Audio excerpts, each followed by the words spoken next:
Потерпи. Еще немного.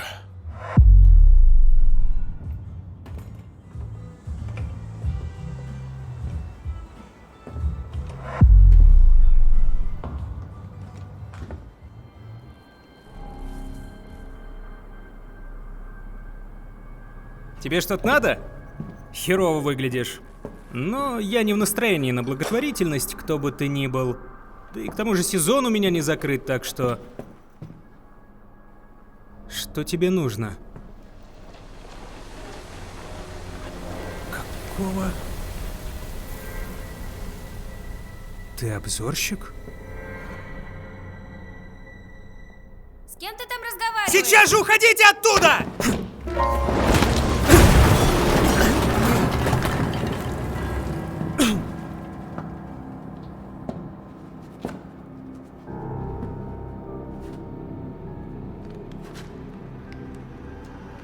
Я беру это назад.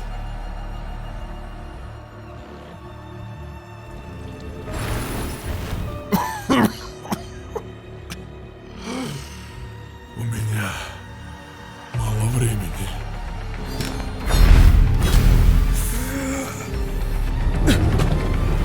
Стой! Стой! Стой!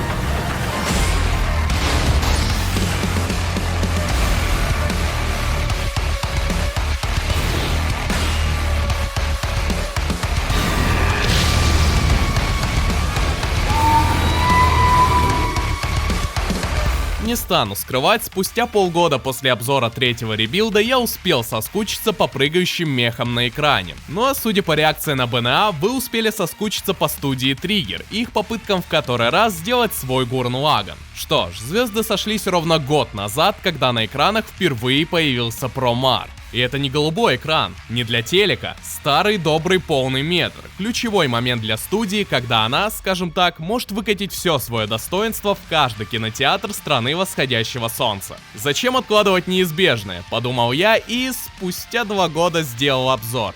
Вы знали, на кого подписывались, но еще лучше вы знаете, что у Trigger каждый раз что-то дойдет не так. Несмотря на то, что этот долгострой 4-летней выдержки действительно собрал неплохие рейтинги и оказался вполне добротным кинцом, на месте не обошлось и без шалостей. Сначала недвусмысленные намеки от автора «Бригады пожарных» насчет плагиата его манги, потом интервью, в котором пришлось оправдываться за копирку персонажа Камины из ТТГЛ. Могу ошибаться в нулях и деталях, но самое вкусное я оставлю на потом. ProMar в первую очередь как полнометражный фильм снят по всем канонам индустрии конца 90-х. Многослойная история про главгероя, вставшего на ложный путь, огромные мехи, экшон, пришельцы из космоса, слияние!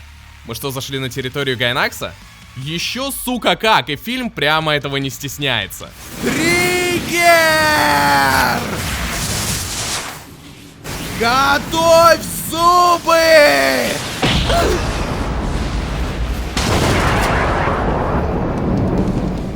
Но нельзя просто так взять ТТГЛ и завернуть его в фильм про пожарников. Это, дорогие мои, никуда не годится. Тут нужен свой стиль, свое видение и главный сценарист Гуррен Лаганна, потому что мы идем ва-банк. Однако самое главное в таких моментах, не забывайте про былые заслуги студии в лице Darling in the Franxx и Brand New Animal. Но вы и так-то знаете. Эй! Стойте, кому сказано! Волки, быстро! Итак, 30 лет назад Земля пережила мощнейший природный катаклизм, так называемое глобальное возгорание новой расы людей, опаленных. Подобная аномалия вызвала множество стихийных бедствий. Опаленные сжигали целые мегаполисы, континенты, вся Земля была окутана их пламенем, а общество погрузилось в многолетнее противостояние целой расе генетических мутантов. Но все же глобальное возгорание удалось преодолеть с помощью новейшей организации пламенных спасателей, призванных бороться с терроризмом расы опаленных.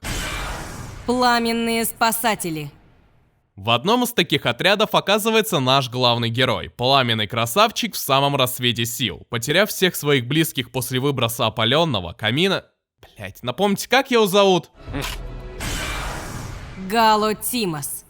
Он самый. Потеряв всех своих близких после выброса опаленного, Гало связал свою жизнь с пламенными спасателями, дабы уберечь остальных от такой же участи. Но он не из тех, кто придерживается плана, думает на холодную голову, думает в принципе, однако придерживается максимально альтруистичных мотивов настоящего героя. Его решительность и целеустремленность, а кто-то скажет слабоумие и отвага, в реальности имеют куда более прозаичные корни. Крей Форсайт. Именно он, директор фонда Форсайта и губернатор Промеполиса, однажды спас Гало из сожженного дотла дома. Под его же началом Гало встал на путь пламенного спасателя с гордостью смотря на своего кумира. Что ж, мы узнали о проблемах главных героев, обратимся же к нашим антагонистам.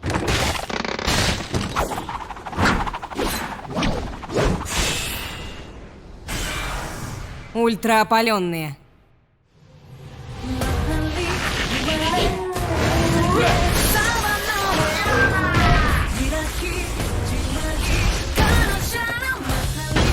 Гало, слушай! Перед нами не просто бандит. С ними уже 30 лет никто в мире никак не может справиться. А это главарь ультраопаленных. Давай! Техностарт! Любой пожар догорит! Зато я пылаю! Всегда! Пожарные доспехи! Мотой тех!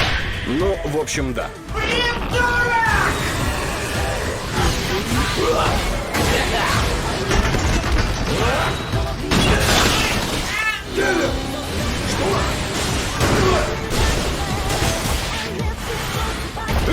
Второй готов?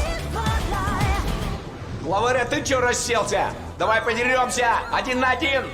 Доставай свою катану и дерись со мной, слизняк бесхребетный! Не, ну кто бы что ни говорил, да, бои выглядят эпично и все такое, но эпилептический припадок может получить даже здоровый человек. Ебать ты вовремя! Да знаю я! Но вот что интересно, несмотря на относительно удачный захват ультраопаленных, которых ловили без малого 3 года, наш главный герой не получает радостных оваций от возбужденной толпы. Зато получает пиздюли от начальства, причем по полной программе. Все же удивительный народ бюрократов, не так ли? Вулкан.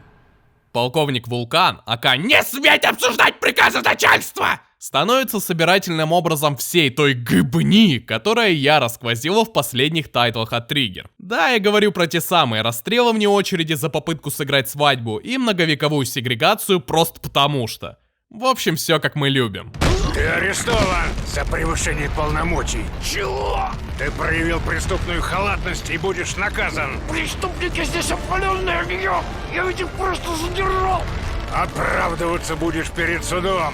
Хотя ладно, свою долю признания он все же получит, но немного позже. Прямо во время этой церемонии, за много миль отсюда, нашу команду опаленных сбагривают в общую камеру ледяных сил. Удивительно даже, как просто они дали себя поймать. Эй!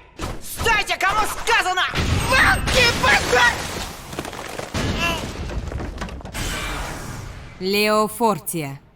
Во время заключения нам дают понять, что опаленные далеко не террористы, какими их принято считать, и убивать людей вовсе не в их привычках. Их предводитель Лео выступает в очень непростой, но более чем типичной форме ошибочного антагониста. Поначалу нам показывают только его монструозный костюм, не менее монструозную силу и объем разрушений, который он может вызвать в считанные секунды. Однако же, когда дело доходит до личности, то тут-то нам становится понятно, к чему все идет. Лео принципиально отказывается убивать даже ледяные силы, которые послужили палачами его собратьев, что уж там говорить о гражданских. Персонаж раскрывается в роли меньшего зла, переставая быть антагонистом уже с этой сцены. Лео достаточно спокоен, рассудителен и тактичен, полная противоположность нашего Галло. История перестраивает не только персонажа, но и переводит внимание зрителя именно на систему, которая служит рупором подобных зверств над людьми, пускай и мутантами. Потихоньку все доходит до того, что даже скрытые опаленные огребают ничем не меньше реальных террористов, а попытки их защитить не отличаются от прошлых прецедентов. Вне зависимости от степени угрозы, любой опаленный подвергается жестокому задержанию, а любой человек, посмевший его скрывать, отправляется под суд. Погодите! Да, допустим, он взял на работу опаленного. Но какое тут можно найти пособничество терроризму? Или что здесь? Кто-то террором занимается? Кто здесь и чем занимался? разберутся в суде.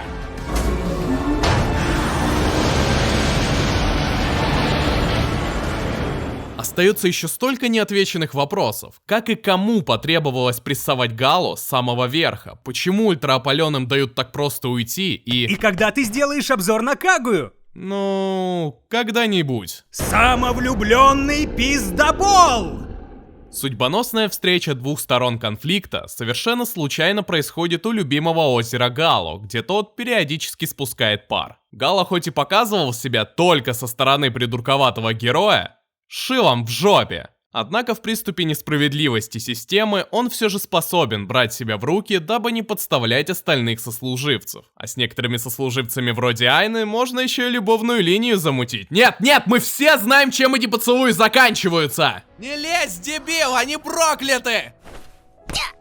Не теряя ни секунды, Гало проникает в пещеру, где опаленные разбили свой лагерь. Безуспешно, стоит заметить, но это позволяет герою увидеть ту реальность, которую от него тщательно скрывали. Смерть опаленной на глазах у Гало становится важной и необходимой для сюжета сценой. Его реакция на быт опаленных, их традиции и поведение явно показывают, что герой и в сотой степени не имеет представления о том, с кем сражался все это время. Ход истории заставляет героя открыть глаза и перестать быть самоуверенным максималистом. Емко, четко и быстро, под полный метр. Хорошо. Пламя испепеляет наши тела, но в нем же мы восстанавливаемся и обновляемся. Пока мы живы, наши тела неуязвимы, никакой огонь нам не страшен. Это пламя живое, и мы опаленные существуем, чтобы утолить его голод. Когда мы поджигаем что-нибудь в городе, всегда оставляем для людей лазейку. У нас своя гордость, гордость опаленных. Так может вам просто перестать сжечь? Потерпите и будете жить нормально, как обычные люди. Не придется ни от кого бежать. Как ты думаешь, что ее убило? Фонд Форсайта и их опыты на людях. А? Он опаленных препарирует заживо для науки, не считая за людей. В Промаре такие яркие моменты за пару строк разгоняют сюжет. Один лишь диалог с Лео заставил главного героя переосмыслить все свои догматы. Все то, во что он искренне верил. При этом Гало не показан как жертва режима. Он – жертва собственной глупости. Приходя к Форсайту, чтобы отказаться от своих заслуг, он признает эту ошибку. Не зря он говорит нам про двух недостойных людей. Он не имеет в виду конкретно Форсайта. Гало говорит в первую очередь про себя. Ему ничего не мешало за все эти годы попытаться узнать больше про опаленных. Но все же, он этого не сделал. Награда — это такая штука. Ее получает достойный человек и вручает достойный. А если оба недостойные, смысла никакого. Что ты хочешь сказать? Директор, это правда, что вы ставите опыты на опаленных? Идем со мной. Как я и говорил, за добро всегда страдают. После без того ужасного зрелища форсайтовских опытов, Гало открывается тайна куда серьезнее обычных опытов на людях. Мало того, что опаленные оказались живым топливом для прометического двигателя, так еще и сам Форсайт в кои-то веки снимает свою маску порядочного директора. А по-другому никак нельзя. Мы об этом думали. Но наши технологии не позволяют управлять тектоническими процессами. И ради этого вы истребите опаленных? Вот именно. Теперь ты осознал мои планы? Осознал, да. Они мне вообще не нравятся. Времени нет. Нам некогда отвлекаться даже на одного идиота. Шеф, ну что? Не зови меня шеф! Я вам не сэр! Будете звать меня сержант! Или сержант Торнан! Ты меня понимаешь? Сам прометамодуль необходим для того, чтобы сбежать с полуживой планеты. После глобального возгорания в ядре Земли начала безостановочно расти активность магмы, и через каких-то полгода она сможет полностью поглотить планету. Думаю, не стоит говорить, что 90% уцелевшего населения даже не подозревает, что их оставят за бортом. И, скорее всего, не узнают, ведь наш пламенный герой, а кто-то скажет «Идиот!», был повержен крепкой металлической решеткой. Ну так, на всякий пожарный. Таким же умом не отличился и предводитель опаленных Лео, который догадался собрать всю дружину в одной деревушке. Всего одного полоумного старика хватило ледяным силам, чтобы разом накрыть всех опаленных. Кроме самого Лео, которого зашвырнули подальше к вулканам. Вот тут-то и настал его звездный час, когда он и весь его мотивейшн разнесет к чертям этот Промеполис. Ненавижу. Ненавижу тебя. Крейг Форсайт!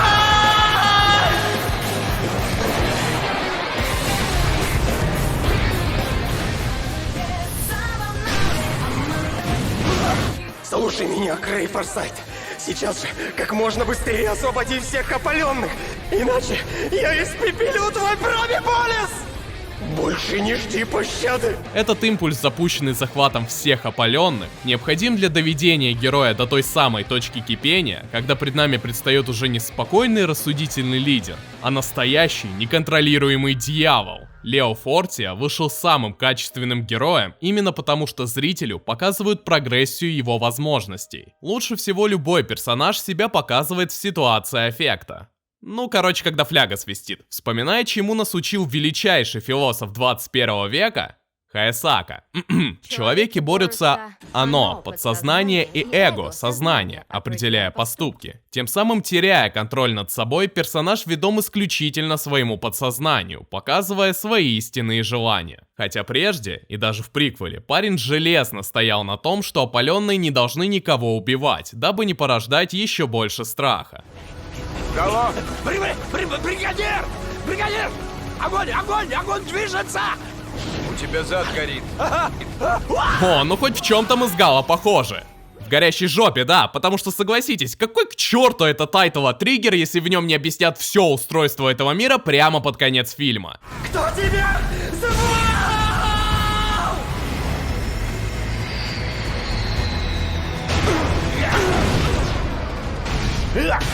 Тебе не надоело? Галатимос! Понятно, что ты бесишься! Меня тоже предал Крейг! Что? Поверняк за что? Вот-вот! Оба что, проветрились и остыли? Но объяснять сюжет нам будет не какой-то там закадровый голос, а... Кто вы? Профессор Промет. Референс на Франкс? Ой, погодите, кажется, сердце заболело.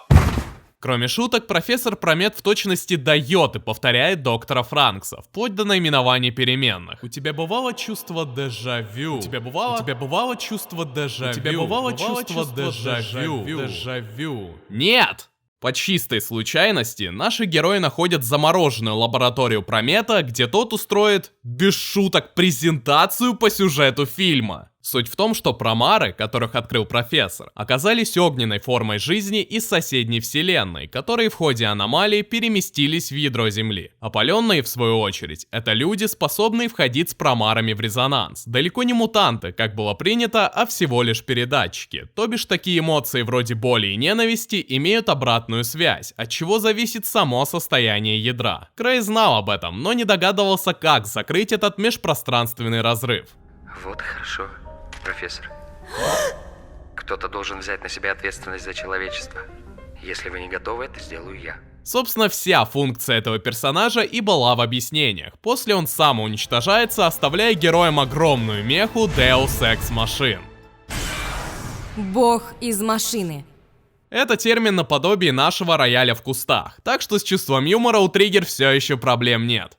А вот с тайтлами, сука, есть? В какой раз это происходит? Третий? Четвертый? Объединиться с врагами, чтобы сразиться против внезапного противника, скрытого сюжетом, совершить слияние в огромной мехе галактических масштабов и полететь в космос спасать мир. В какой раз они просто ставят на конвейер Гуррен Лаганн, пытаясь из раза в раз повторить тогдашний успех? Видимо, единственный успех, за который не стыдно. Я не сказал об этом сразу, не хотел портить впечатление от тайтла, ибо как полный метр он все же себя хорошо показал. Но кроме Гуррен Лаганна в тайтл лег и плагиат бригады пожарных, который составил почти весь ворлдбилдинг Промара. Ах, как же мне этого не хватало, прям ностальгия просыпается. Время пошло, зажимайте пальцы. В бригаде пожарных мир точно так же пережил глобальную катастрофу, когда много лет назад начались массовые самовозгорания. После катастрофы появились инферналы, которые точно так же способны в мгновение воспламеняться и причинять чудовищные разрушения. На этом этапе сцены в Промаре повторяют бригаду пожарных чуть ли не покадрово. Выжившие люди стянулись в единственное безопасное место, Токийскую империю, вроде нашего Промеполиса, и организовали специальные пламенные бригады, в одной из которых оказывается наш главный герой Синра Кусакабе. Как же этот паренек встал на путь пожарника? Хорошо, что вы спросили. В детстве Синра стал жертвой инфернала и потерял всю свою семью в пожаре. Из сожженного дотла дома его спас капитан первой бригады Леонард Бенс, после чего он тоже решил стать пожарником и спасать людей от схожей участи. Отличная схема, не правда ли? За основу мира берем Fire Force, развиваем сюжет, переписывая Гуррен Лаганн, дизайн персонажей берем оттуда же и в 4-й раз пытаемся продать все тот же видоизмененный TTGL. Причем смоделируйте состояние автора манги Fire Force, которая начала выходить в 2015 году. Ровно когда Промар запустили в производство. А теперь представьте состояние студии David Productions, когда за 3 месяца до старта первого сезона бригады выходит Промар, в точности повторяющий их лонглайн. Из-за особенностей корпоративных условий в Японии автор, понятное дело, не смог указать на конкретный тайтл, но все же высказался про плагиат своей манги. Отлично. Это просто отлично. А, нет, это, наверное, тоже отсылки. Как тогда во Франксе с Евангелионом. Или как тут с Гуррен Лаганном. Вот именно! Огнеборец должен гореть своим делом, чтобы я-то упустил поджигателей. И еще и прямо из-под носа. Ты сказал, сбежишь? Ты за кого меня держишь? Я борец Самир, предводитель Гуррендана Великий Камина. И я еще ни от кого не убегал. Пламенный пожарный и хладнокровный поджигатель. Суперпожарный робот Лео Галатрон. Лео Галатрон. Ты за кого нас держишь, шавка мелкая? Отныне этого меха будут звать Гуррен Лаганн. Гуррен? Лаганн? В том самом интервью, когда автора дизайна Галу Тимоса спросили про чрезмерную схожесть персонажа с Каминой, он ответил, цитирую: «Это случайное сходство вызвано лишь прической, необходимой в его пожарной деятельности». То есть случайность. Галу и Камина — это разные герои. Фух, просто прическа. Что ж, давайте тогда вернемся к сторителлу Промара, где Гуррен Лаганн только-только начинается. Чего-то не хватает для настроя. В каком смысле? Не могу, дизайн унылый. Ничего я не потушу в этой дуре, потому что огонь вдохновения не разгорается. Пускай мой кумир оказался уродом. В свои идеалы я верить не перестану. Сейчас мы мировой пожар возьмем, потушим. Как вы правильно поняли, вчерашние враги отменяют судьбу, прокладывая новый путь своими руками. Судьбоносное слияние Гуррен Лаганн! Олдскул свело. Так вот, Галу и Лео удается перестроить стеклянный чайник в нормальную такую меху и бросить вызов Форсайту, который уже стал похож на того Мудни из Kill la Kill. Это я, Крей Форсайт! Нет, я, Крей Фор... Стоп, что?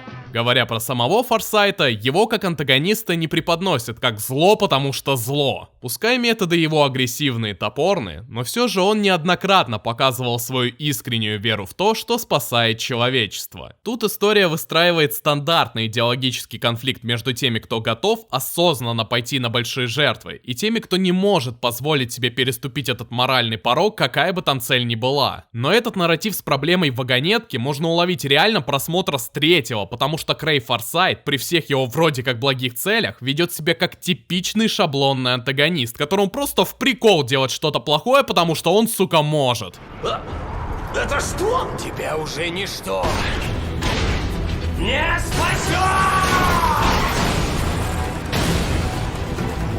Террористы мне будут указывать.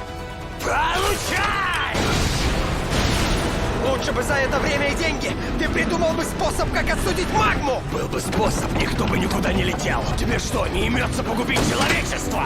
Во время битвы точно не Гурн-Лагана профессор Элис перегружает прометический двигатель, чтобы вызвать неисправность системы. Вся ее верность Форсайту, как-никак, держалась на надежде о спасении сестры. Крей пообещал Элис взять на борт Айну только при условии, что она достроит прометический двигатель. Однако после исчерпывающего диалога с Гало и позднее с самой Айной, Элис поняла, что ее сестра в гробу видала такое спасение. А поэтому надо что делать? Правильно, идти напролом! Мы с ним не справимся. Сейчас сюда бы мотой. Мотой! Твою штуковину на палке? Да не штуковину! Так, понятно.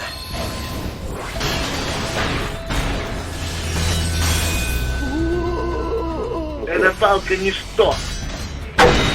Центральный модуль сейчас может взорваться!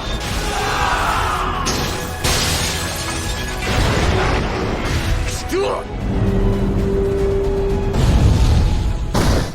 Безмозглая женщина потеряла голову из-за сестры! Персонаж Элис пускай второстепенный, но очень емко показывает зрителю суть глобального сюжета про Мара. Хватит ли тебе мужества перешагнуть эту моральную черту? Сможешь ли ты оставить сотни тысяч людей умирать, сбежав с тонущего корабля? Айна, например, точно нет. Она молодая, вспыльчивая, каждый день рискует своей жизнью ради других. Зная правду, она бы точно не простила такой лжи. Так разве это спасение стоит того? А с противоположной стороны у нас есть Крей Форсайт, который может и безумно одержим своими идеями о спасении человечества, но на деле способен принять такое тяжелое решение и спасти хотя бы 10 тысяч человек. Все еще хочешь спасти свой народ, Лео Фортия? Только у тебя не выйдет. Все опаленные изначально обречены. Ну попробуй испепелить меня этим твоим гневом. Тебя, мерзавца, я уничтожу! Все вы, опаленные, ничтожные глупцы! Что? Так ты тоже... Да, Крей Форсайт оказывается таким же опаленным, как и Лео, только намного сильнее. О, погодите, кажется, флешбеки из БНА... И добивая ситуацию, Крей сразу выдает, что это вообще не он спас Гало от какого-то там опаленного, а сам в приступе поджег его дом. Гало просто удачно подвернулся, чтобы выставить все как героический поступок. Но важно заметить, что в своем мировоззрении Крей тоже считает себя мутантом и уродом. Он на своей шкуре осознал угрозу опаленных для обычных людей и сделал все, чтобы спасти их от надвигающейся катастрофы. То есть история конкретно проталкивает идею, что Крей все же не однозначный антагонист и действия его оправданы. Но с другой стороны, неясно, зачем ему прописали остальное шаблонное дерьмо. Например, Галу он помог пристроиться в пожарные, надеясь, что тот погибнет на службе. Зачем? Чтобы что? Какой ему с этого прок? Вообще не ясно. И такого дерьма в сюжете навалом. Полфильма они вроде как старались выстроить его в рамках серой морали, но потом вся эта конструкция летит по пизде, потому что а давайте сделаем из него психа, что может пойти не так? Еще один маленький момент. Крей Форсайт полностью повторяет персонажа Россио из Гурн-Лагана. Давай, Триггер, сделай мне больно! Хочу почувствовать себя живым! По прогнозам, уже через полгода она вырвется на поверхность и все уничтожит. Это будет страшнее, чем глобальное возгорание 30-летней давности. На Земле полностью исчезнет жизнь. Чё себе? Но ведь тогда вся поверхность будет полностью уничтожена. Не только поверхность. Подземные города тоже. Вместо атмосферы планета получит облако раскаленного газа. И вы хотите, чтобы все, кто ушел под землю, погибли? А у нас есть выбор. 1 миллион человек на Арк-Гурн не поместятся. Это проект Парнас. Последняя надежда человечества. Что? Звездолет? Космический корабль Парнас перевезет на эту планету 10 тысяч особо избранных людей. Можно сказать, это наш Ноев ковчег. 10 тысяч человек? Не маловато? Тогда ведь можно им уничтожить Луну! Это же огромный боевой корабль! Я уже думал об этом, но риск велик. Не справимся, и человечество вымрет полностью. А по-другому никак нельзя! Загнать магму на место, и не надо лететь ни в какой ваш космос! Мы об этом думали. Но наши технологии не позволяют управлять тектоническими процессами. Освоение космоса — единственный надежный путь. Россио? Главнокомандующий, вы арестованы. Какого еще ответа я ожидал? Времени нет. Нам некогда отвлекаться даже на одного идиота. Через 30 минут мы улетаем. Решение не обсуждается.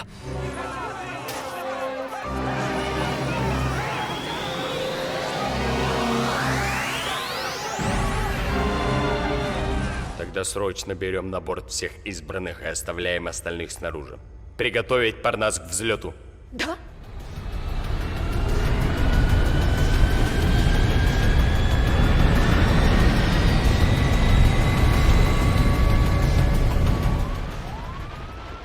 Подготовка к старту уже завершена.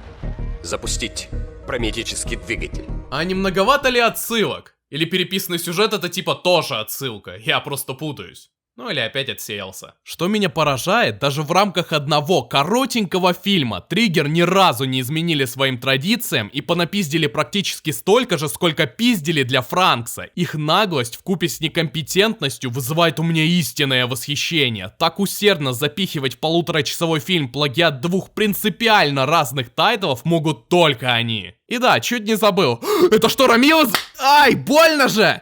Благодаря пламени Лео, которого он оставил в Галу, тот смог, блять, теперь у него бур. Прическа, да? Тот смог успешно добраться до промета-модуля и достать оттуда Лео, попутно настучав по хребту даже Форсайту. Здесь Галу проявит себя как эталон хорошего парня, пообещав спасти даже Крея. Да, вы не ослышались, даже его!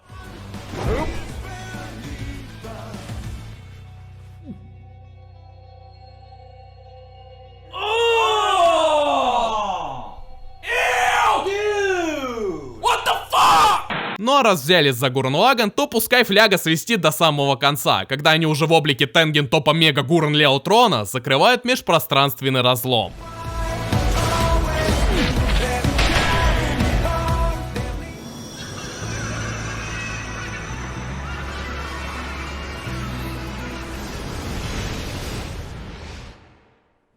Больше в нашей вселенной нет ни промаров, ни опаленных. И кто вас спросил?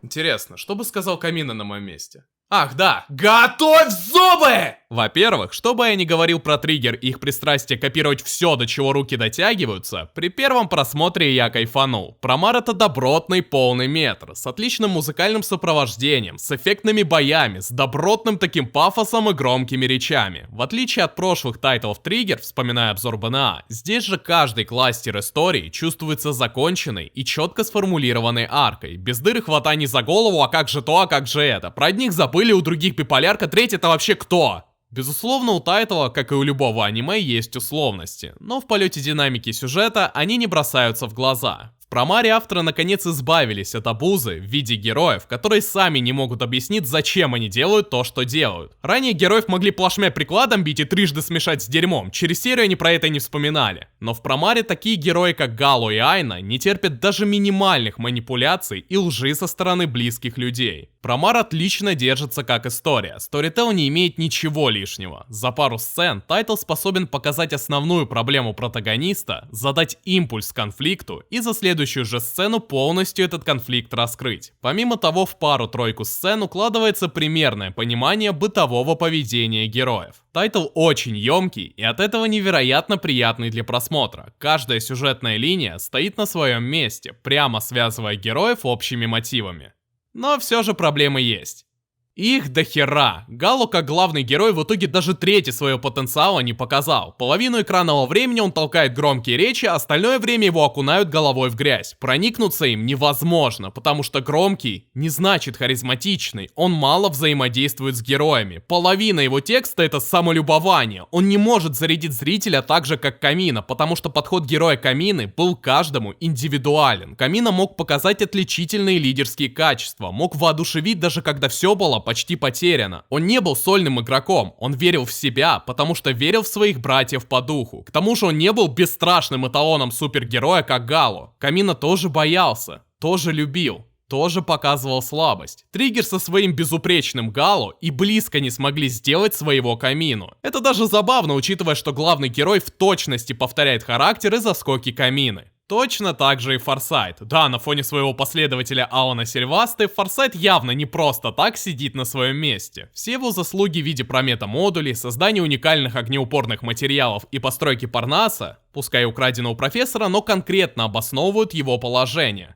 Однако это и близко не Россио из Гуррен Лаганна, как бы они его ни копировали. Точно так же было в Kill la Kill, так же было во Франксе, так же было в Промаре. Они просто-напросто поставили ТТГЛ на длиннющий конвейер. Единственный харизматичный герой в фильме — это Лео Фортия, потому что его история — это не та идиотия, как у протагониста и антагониста, а обыкновенный страх. Нам показывают, через какие страдания ему пришлось пройти, сколько друзей он потерял и сколько еще страданий ему предстоит вытерпеть. Но несмотря на весь тот ужас, в котором он живет, это его не сломило. Он все равно встает и продолжает бороться, показывая силу своего духа. В конце концов, чаша терпения лопает, и герою приходится переступить через себя, лишь бы не сдаться. Лео Фортия по-настоящему живой, не безупречный, харизматичный персонаж, которого хотя бы ниоткуда не слезали. То есть чувствуете основную проблему? С героями кроме Лео не работали от слова совсем. Их просто, блять, скопировали, накидали ярлыков и быстренько прогнали по сюжету до финальной битвы. Что Крей, что Гало — это собирательные образы, очень громкие и прозрачные до нельзя. Все, что в них есть интересного, вроде позиционирования антагониста, это просто то, что сплагиатили из Гуррен Лаганна. Да и сплагиатили из рук вон плохо, потому что даже характер выдержать не смогли. Россио из Гуррен Лаганна осознанно шел на большие жертвы ради спасения. Он вынужденно принимал почти что чудовищные решения, потому что обстоятельства не оставляли ему выхода. Его позиционирование постоянно, в самых разных аспектах доносило до зрителя, что все его действия — вынужденная мера. И самое главное, в редких моментах его уединения Гуррен Лаганн ярко демонстрировал, насколько Россио сжирает себя изнутри за подобные решения. И триггеры идут по этой же схеме.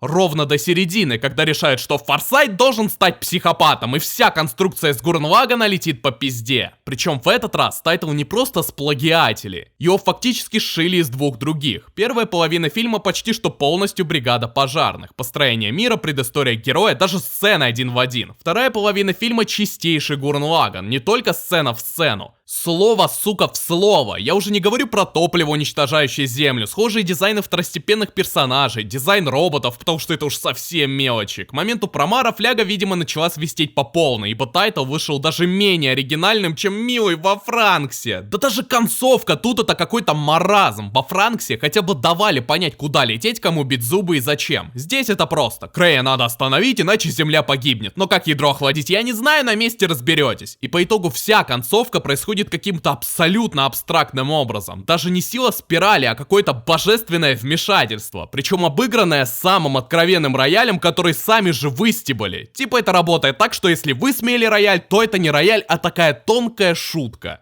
Ирония, блять, быдло отсеялась. Нет, если бы профессор на месте объяснил, как этот разлом закрыть, базара ноль. Но вся информация, которую он предоставляет, это то, что Крея надо остановить. Крей недоучка. Так ничего и не понял. Запустить пиранетический двигатель в нынешнем виде значит погубить Землю. А промары живут в центре Земли, да? Именно так. Там расположен межпространственный разрыв, в котором они обитают. Вы должны остановить Крея. То есть даже подчистую копируя концовку Гуррен Лаганна, они умудрились все испортить. Это реально талант. Можно миллион раз заливать, что разница только в прическе, сходства случайные, но что во Франксе, что здесь, до них никак не дойдет. Ну не умеют они копировать, даже копируя подчистую, у них это получается плохо, не способны они повторить сюжет других тайтов и получить то же самое. На это больно смотреть, будучи фанатом старого Гайнакса. Зато на это приятно смотреть мне, когда в миллион раз мне зальют в уши, что Триггер — это ведь самые умелые кузнецы Гайнакса. Они ушли от них, чтобы создать свою студию и спасти аниме. Спасители аниме отличное клеймо придумали. Только вот что-то эти самые великие кузнецы без Гайнакса показывают себя жалкой тенью былого успеха. И что-то без Гайнакса они даже тайтл без плагиата или самокопирования выдавить все никак не могут. Как-то оказалось на экране тоже вопрос, но не финансов или лицензий, а исключительно, сука, совести. Проблемы во многих аспектах даже не изменились. Как обычно, при попытках дозированно подавать нам информацию, весь кластер ворлдбилдинга закидывают самый конец, и история превращается в сценарный балаган. Сюжетные повороты на уровне «Ой, а я просто не знал, а я профессора не дослушал». На это смешно смотреть. Из антагониста и протагониста сделали просто Камину и Россию дегенерата. Мне вообще трудно понять, как после такой перечни заслуг у студии можно ее оправдывать. Когда я говорил про плагиат, наверное, половины Евангелиона во Франксе, чаще всего оправдывалось тем, что это все A1 Pictures. БНА был виноват Netflix, а тут кто? Гайнакс? За факт существования. Открою небольшой секрет. Изначально обзор Милого во Франксе шел в 3-часовом формате с упоминанием всего плагиата еще из Гурнлагана, который один в один повторял те же сцены и сюжетные линии, что Промар. Даже в контексте плагиата плагиат не меняется, вы понимаете это? Но на момент обзора Франкса решил, что плагиата Евангелиона хватит, сцену в сцену-то вряд ли будут отрицать. Думал я. Проблемы в тайтлах не меняются, безбожный плагиат не меняется, сторитейл не меняется, но все равно виноват кто-то другой. Нет, проблески в тайтлах есть, и их много, особенно их много в Промаре и БНА. Но эти попытки сделать Гуррен Лаганн все рубят на корню. Ну ладно, окей, Гуррен Лаганн, бригаду-то нахуя было копировать? Или сходство только в том, что оба тайтла про пожарных, и вообще вам все кажется, да и на самом деле Триггер это бывший Дэвид Продакшнс, они делали бригаду и им можно. Какие отмазки будут на этот раз? Хотя, о какой оригинальности я вообще говорю, даже самые узнаваемые фишки студии Триггер и те взяты из Гуррен Лаганна, и вот их называют спасителями аниме? Ваши спасители — это безбожный плагиат, творческая импотенция и поражающая наглость, настолько откровенно не уважать зрителя, в который раз подсовывая ему насквозь скопированный продукт, в деталях скопированный продукт. Это реально красиво. Ну а какая разница? Зрителю насрать, про плагиат через сезон-другой забудут, студии между друг другом не цапаются вообще, у японцев рынок такой. Зачем им делать что-то оригинальное, если из раза в раз прокатывает и так? Но если бы все было так плохо, они же могут, они же действительно могут. Лео — это просто отличнейший персонаж. Эмоциональный, харизматичный, живой. Он из кожи вон лезет, чтобы показать зрителю, что он настоящий. А не жалкая тень былых успехов, как Галу. Да построй историю только вокруг него, это было бы уже лучше, чем это сюжетное недоразумение. Я бы мог назвать Промар действительно достойным фильмом. Да, сюжет достаточно простой, но драйв и удовольствие от просмотра получит каждый зритель. И фильм мог бы заслуживать положительной оценки. Но это мразотское отношение студии Триггер к зрителю, к своему продукту, в первую очередь к репутации своей студии, не позволяют мне дать эту оценку. Я просто надеюсь, что когда-нибудь они получат по заслугам. За все, что украли, за все, что переписали, за весь плагиат, который выдали за свой продукт. Я надеюсь, что когда-нибудь им дадут так просраться, что они вовеки зарекутся еще хоть что-то у кого-то слезать. Поверьте, для них этот пендаль будет только во благо. Ну что ж, теперь будем гадать, смогут ли Триггер засунуть ТТГЛ в свой киберпанк. Доживу ли я до этого? Спасибо, кстати, что досмотрели этот ролик до конца. Если хотите поддержать обзор рублем, милости прошу в описании. И до скорых встреч, Гуррен Дан!